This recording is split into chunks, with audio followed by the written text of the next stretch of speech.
Hey everybody, Scorpion here. So this video is just real short, how to figure what you're making kilowatt hours and what you're using kilowatt hours. There's a little math in here and stuff like that, but it gives you a breakdown of how to do this stuff, figure out what your average is a month, what you'd be producing a month, and what would be left over in that month. So hope this helps y'all, and we'll see you next time.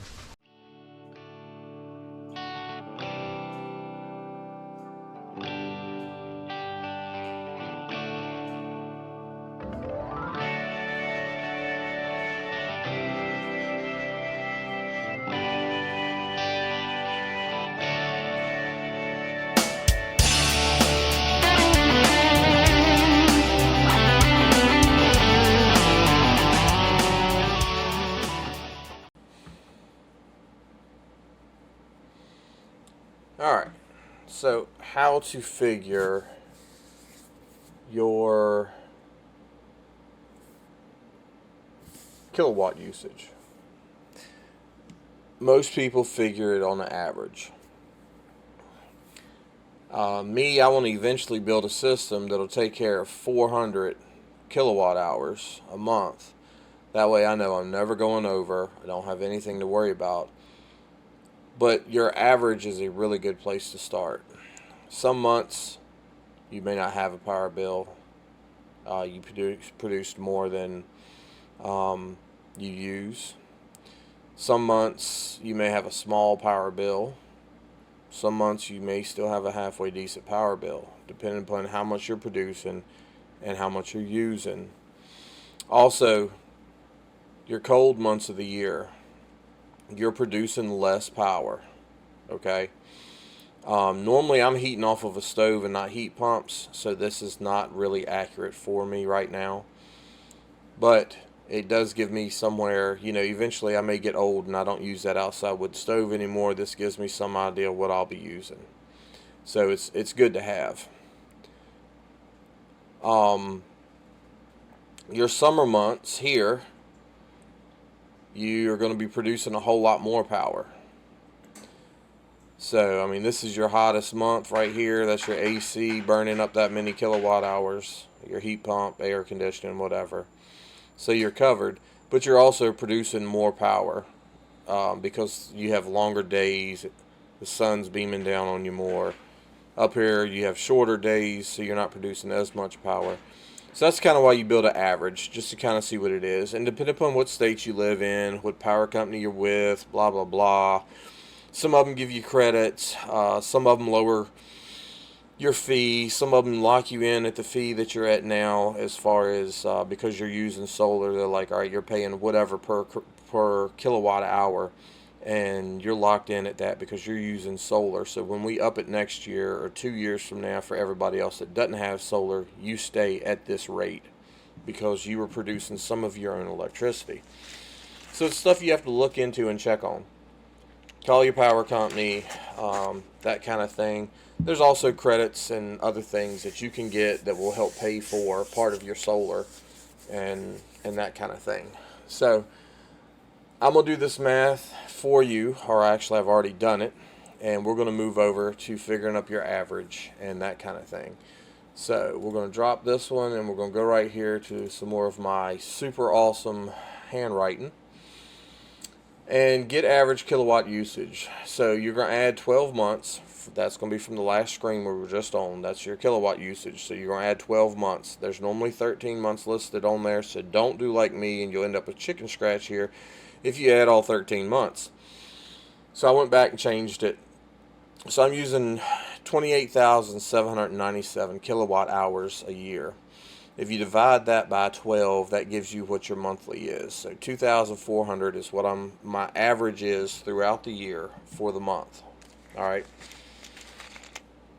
Again, depending upon your electric company, what state you're in, what rules they have set as to how that plays out. You may be able to produce and put out onto their grid, which they pay you a certain amount for. You may be able to bank sometime, and they take it off of your bill throughout the year.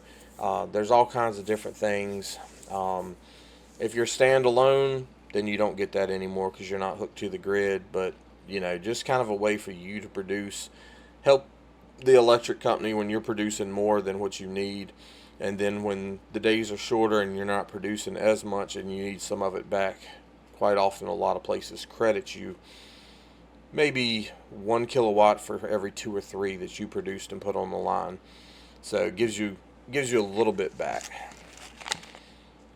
So if you want to know what you're using a day, you're going to take that amount and you're going to divide it by 30. And that brings me down to 80 kilowatt hours a day. If you divide that by 24, then I'm using 3.4 kilowatt hours an hour. So this comes into play when you start figuring your batteries and how long your battery is going to last. And again, this is the average. So if it's during the time that you're using the most power, your battery is going to last less time. If it's during the time that you're hardly using any power at all, then your battery is going to last longer. So a lot of this stuff is set up on average just to give you an average idea. It's like best guess as far as I'm concerned. Or if you put them together, it's an average best guess. So how do you know what's your monthly stuff and all? All right. So your max is 4.13 hours a day. That's mine according to an earlier chart that we looked at. This tells you what you have for maximum wattage. This is for 4.13 hours a day. I'm producing max out of my system because I'm in the best sunlight. All right. So you times that by 30 days in a month. Again, it's an average. Some are 29, some are 31, blah, blah, blah, average. And that gives you 123.9 hours a month. So I just rounded that up to 24 because everything's best guess anyway. So we're just trying to get some information, some idea. You can nitpick this stuff all the way down to exact amounts if you want, if it's worth that to you. But it's not. I just want a baseline of kind of what I'm producing, what I'm making, what I'm spending, that kind of thing. So I kind of know what to expect. So you can take your size of your system now, and it's an 8 kW system, but I'm only producing, remember, 7,800 kilowatts. All right. You're going to multiply that by your max, what you got right here. So this is your max production. So, of course, early morning, late evening, you're going to make a little bit more. But as of right now, you're just trying to figure out a good baseline. So late evening, you may only be producing 6,000 kilowatts. Early morning, you may only be producing 4,000 kilowatts. So they kind of base it off of this because you figure, especially if you have batteries, the rest of that off time is just charging your batteries up, is the way I look at it. Late evening, you're probably using whatever your panels are making and subtracting power from your batteries. So, yeah. So this kind of gives you that baseline, 124 hours a month. So the system, the size of your system, times your hours a month, gives you a monthly output of 967.2 kilowatt hours a month. So that's what you're producing. We're just under 1,000 kilowatt hours a month. All right. So how much is it going to save you? So you take your average use in a month, which we just did a little bit ago. All right, so this is our average use, 2,400 kilowatt hours a month. Subtract what you make in a month, which is 967.2, and that's what you need to pay, or that's what's left over for your bill. So we come down here and do the math. We are using 2,400. We're making 992. So take this, subtract this from it. It leaves you with about 1,433 kilowatt hours that you're paying for. And this is based off of my bill too. I know there's a lot of people out there that don't use anywhere close to the same amount of power I do.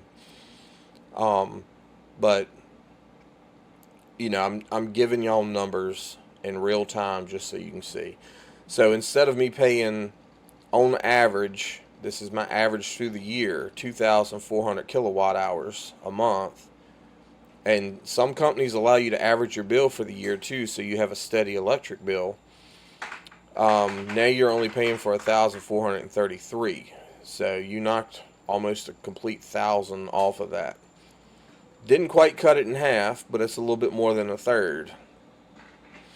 So that gives you some idea how the math on this works, how to figure what you're using, what you're producing, and what's going to be left over. So I figured kind of from the get-go on my earlier figures when I was just crunching numbers fast that I was going to need 3 of these systems that I'm doing now, and they're going to be $10,000 to $15,000 a piece. But I'm making the initial purchase on one, or I'm hoping to. It's not set in stone yet. I'm making the initial purchase on the first one to go ahead and cut a third to a half of that electric bill, and that will take care of, saving me some money every month, and then I can build onto that system in the future as I can. If you're saving on your electric and you take what you save on your electric and put it towards solar, then you're not coming out of pocket to build your solar further. You're just taking what you're saving. So every couple months you can buy another piece. So if you remember, let me pull this back up real quick. We're producing 992 kilowatts, right? So if we can get this computer to do what it's supposed to do here, and it keeps wanting to jump over into that. And we go over here, so we're producing 922, so that takes care of this month. No power bill. I think with my company it's like a $5 a month fee or a $10 a month fee for being connected. That's leaving, 400 kilowatts to pay for, 700 kilowatts to pay for, 1,000 kilowatts to pay for, 900 kilowatts to pay for. So, I mean, massive reduction on it. So some of it you're taking care of and some of it you're cutting in half, and you can take that extra money and roll it over to your production to be able to further your solar and cut what you have to pay for down more. So I hope this helps, and we'll try to